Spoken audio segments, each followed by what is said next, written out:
We've heard about Mo Stoner and Stoner Racing from a number of the drivers here today. Managed to grab him for a quick chat. So how are you doing today, Mo? I'm doing well. I'm having a good day today. Excellent. I know you've got a lot of your cars out on the track today. So can you tell us a little bit about your company? The company was formed back in 1980. We were building exhaust systems and just odd things.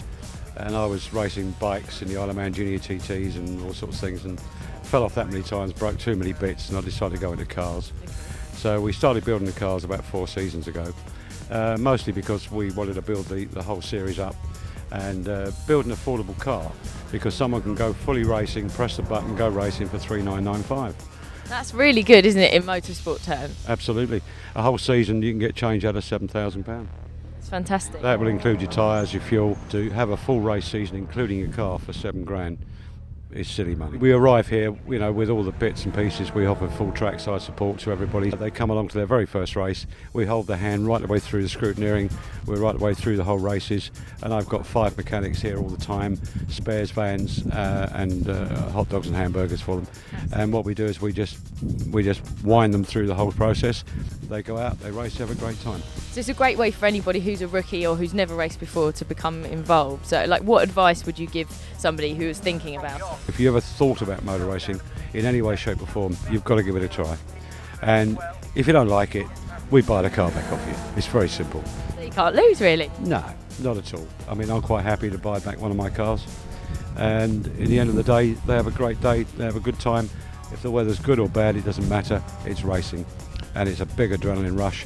And these cars aren't slow.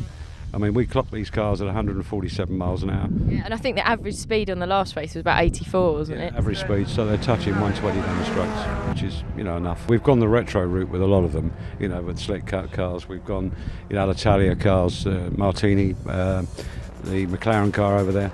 We just went into that sort of route because basically we were getting fed up with white car, red car or blue car. Yeah. So I was sitting in the bath one day and I thought, I've got to do something about this. And I did. And we went and just built them on the retros. And it's something a little bit different as well, isn't it? Is that something that the drivers choose, or is that something that you build and then they buy the car? I persuaded a customer into a Martini car. And from then on inwards, it went absolutely loopy. Everybody said, I want something like that. Well, we wouldn't build 2 Martini cars. So we built a GT40 car, which is now the most photographed car ever as a Mark 1. Then we started building other marks and other types and other retro schemes, and and as a result of which it's made the grid look very pretty. People obviously getting more interest in it. Commentators, magazines pick them up all the time. Are you responsible for the cow print car? I'm afraid I am. Yeah, the Move It car. Yeah, and the sheriff's car as well. And so for anybody who was looking to get involved in this racing, I mean, what would you say to them? I would advise them to go and look at every type of racing they're going to do. You can start with low cost, which is $35,000 a year, which isn't really low cost, and you can look at everything else, and then you will come back to this. We offer full trackside support. We look after the customers. They're all friends. So that's the end of that, really. And that's another great thing about the series, the MR2 and the Nippon Challenge. It does seem to be such a friendly and happy paddock. With the MR2 series, do you feel that I personally think the great thing about it is that it's such a level playing field because of the similarity of the cars? Yeah. Well, we've got a little bit of a theory about this. All the cars that we build, and I can only talk to the ones we build, are identical to my team cars. Identical. And I would let anybody drive a team car, drive their own car. It's all down to the size of your testicles. If you can print that. We'll try. Which it is.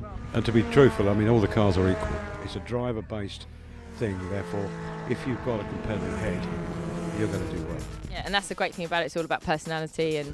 And the good thing is, if you break the car, it's cheap to repair. Yeah. You knock a wheel off a Caterham and it costs you 1,500 quid. You knock a wheel off of one of these, it's 150 quid.